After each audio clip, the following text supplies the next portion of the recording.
elections, political parties, as you would have seen, out this weekend. So in order to go forward, let's just take a look back. The last municipal elections in 2016, Miyelani Holeni, who is a group chief advisor at Ntiyiso Consulting, his revenue and local government specialist there. A very good evening to you, sir. Thanks indeed for your time. So, the results of the last municipal election really changed the makeup and how municipalities are being governed. How has decision-making and governance been impacted since?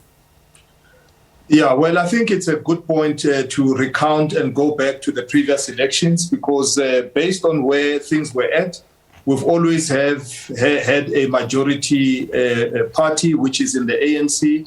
But we've also seen changes where other political parties have made inroads into governing municipalities, especially the new parties such as the EFF. That has brought quite a lot of dynamism in terms of how local government used to function.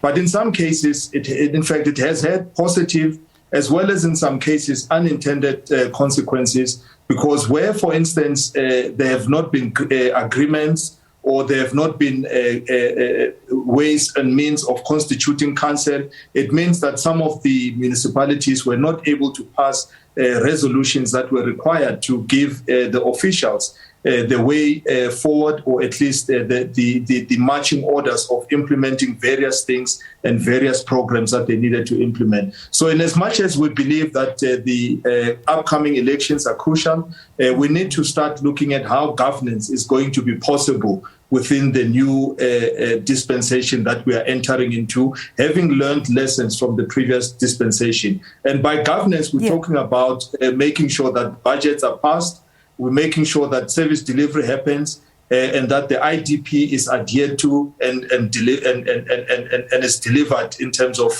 the services that are promised to the communities. But obviously, any change in the makeup of how these municipalities are governed would have a direct impact on service delivery. How has that been since the last local government election? Where have we seen some of those where the impact has really been seen as hitting hard on the services being delivered to people? So what we've also seen on our side is that a number of municipalities have faced difficulties. And by difficulties, we mean the fact that they are no longer looking sustainable financially. They are not sustainable from a service delivery point of view. They are not sustainable in terms of being in touch with the people. Look, let's discount COVID because COVID has also had its own impact. But in this case, we're talking about municipalities where they had to where they could not convene council. Some of them have slipped into administration, meaning that they would need assistance from provincial and national government spheres. So in that case, the governance in this case is that where the balance of forces, if I may put it like that, or balance of governance have changed, it means that there's a new course that must be charted.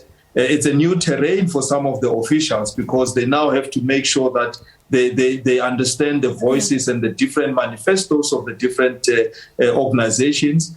However, yes, in a sense where there's coalitions, there are these are some of the areas where, or some of the municipalities where we have seen more challenges than others because they have to make sure that they work on cooperative governance.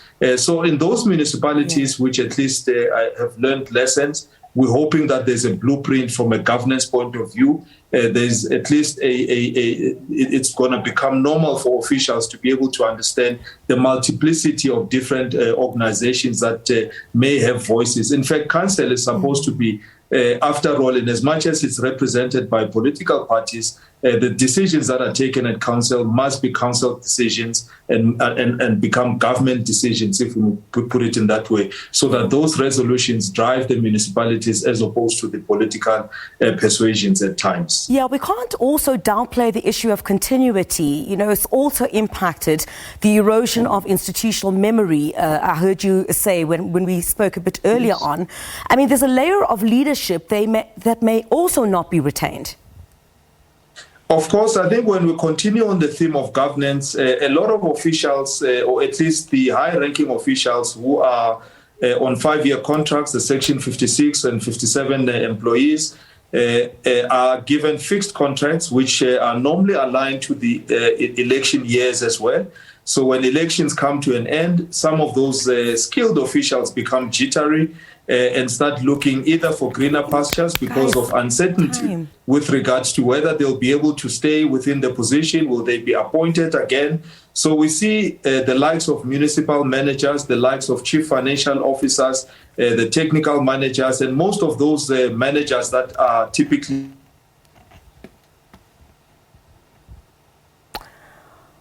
all right, we do apologize. People who are at please continue, Mr. Holeni. Sorry, we had a bit of a break in transmission there. Yeah, so they become people who are at risk because they carry the organization from a leadership point of view. They carry the strategy and they interface directly with council to be able to run the municipality. So those are the officials that we are often maybe at pains, to be able to say, how will they continue going forward? Because that's the institutional memory of those municipalities. So that would usher in maybe instances where people are acting. So, or a drain in terms of brain or skills within those municipalities. Miyelani Holeni, thank you very much indeed for joining us this evening. Group Chief Advisor and Ntiyiso Consulting, Revenue and Local Government Specialist. Thanks for joining us on the programme.